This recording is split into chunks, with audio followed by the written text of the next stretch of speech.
It's the Real News Network. I'm Sharmini Pires coming to you from Baltimore.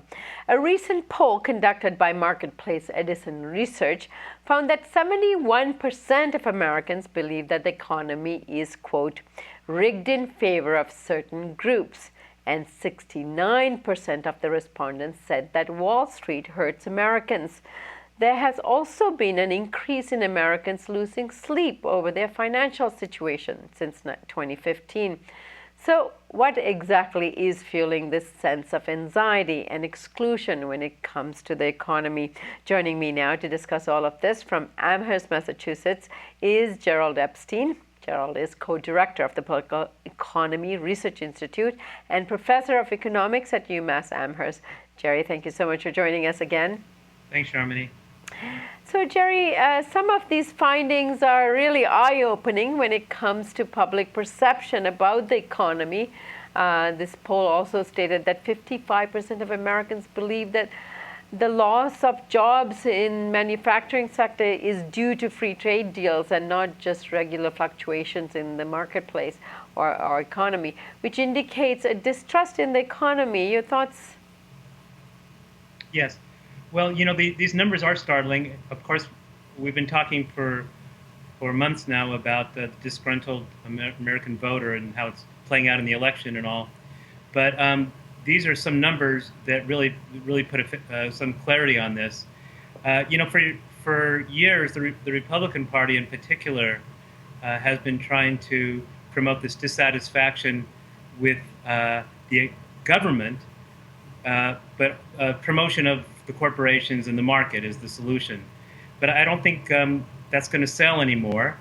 That Americans now understand, as came out in a number of these statistics, that a lot of the troubles that they're facing, and it's startling, the kinds of worries, and they seem to be legitimate worries that people have, are due not entirely to government policies, but to the underlying workings of corporations, the banks and others, and the economy itself.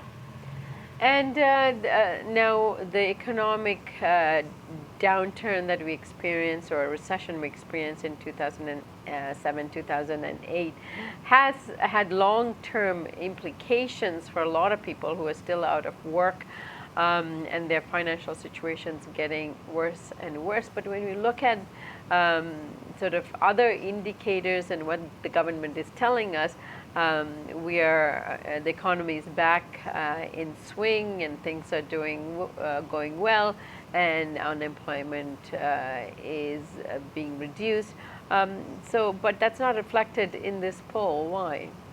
Well, because those data are cherry picking the best data. We know, and Bernie Sanders, among others, has made this clear in his campaign, that, for example, the unemployment numbers are misleading in that they don't take into account the people that are working part-time but want to work full-time, people that have just given up looking for jobs. We know that wages have been stagnating, the median wage for several decades, and are not going up. We know that millions of people lost their homes and all the wealth in their homes during the crisis, and the government did virtually nothing to help them.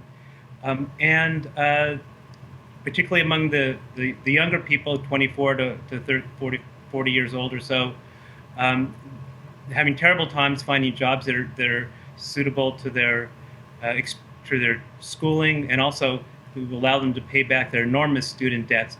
These are all things that make it clear that Americans are pissed off. They're angry, and for very good reason. And a lot of it has to do with the fact that our neoliberal government, starting with the Bushes and the Clintons, and moving forward, are making policy that allow the corporations and the banks to reap enormous profits while leaving everybody else behind. And another very interesting statistic is that 83% of African Americans believe that the economic system is rigged in favor of certain groups, and certainly not them, in the sense that it's not favoring them. Is there validity to this belief? Yeah, if you look at well, first of all, there's been, of course, a long-standing discrimination against African Americans, and we all know about the problems associated with incarceration and the long-run consequences of that.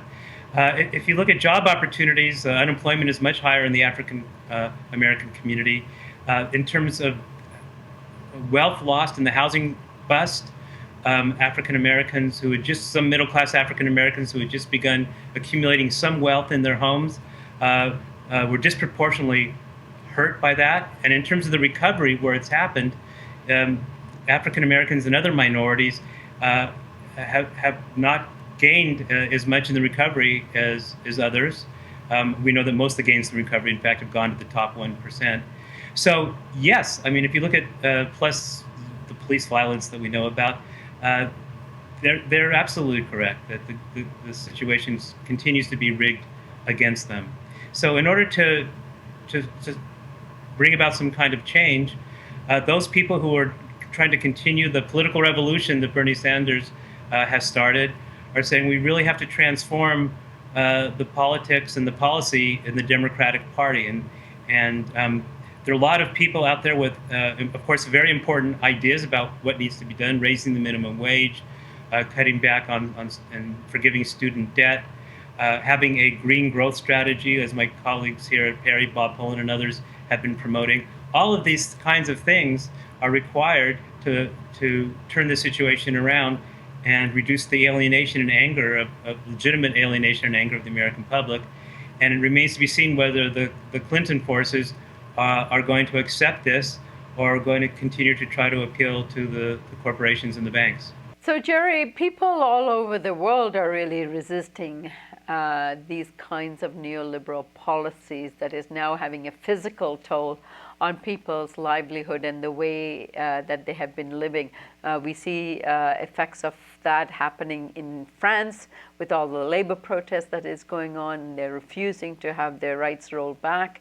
We saw that in Greece over the last few years. We are now seeing it in Britain through the Brexit vote, where people are associating neoliberal policies with the EU and saying, no, we've had enough of this kind of austerity measures. It's happening here, as you referred to, in terms of the Bernie Sanders movement.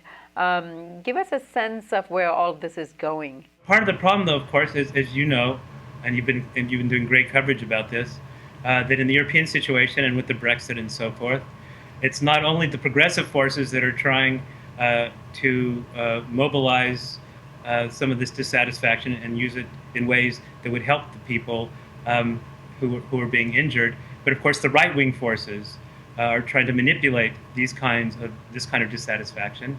And of course we see that played a big role in the Brexit vote, and we see that playing a key role here in the Trump movement. So it's really a crucial moment, I think, for the progressive forces, and including those who are just to the right of the progressive forces, the Labour Party in Britain, which is breaking up over this, and the Democratic Party now. Which side are they going to go on? Are they going to really genuinely adopt policies that we know can work, that will start to raise the living standards of the bulk of the people? Or are they going to continue with these neoliberal approaches that help the corporations? And if they do that, I think the right-wing forces are just going to get stronger and stronger. And I think there are really good indications out there that the working poor is not going to take this anymore, as we saw in the Verizon sustained strike and the wins that they won. That's right. And I think we also see it in what's happening now with groups that supported Bernie Sanders, who are developing political movements to try to promote progressive candidates at all levels of government and so forth. So that's very encouraging as well. All right, Jerry, I thank you so much for responding to this report, and I look forward to having you back. Thank you, Sharmini. And thank you for joining us on the Real News Network.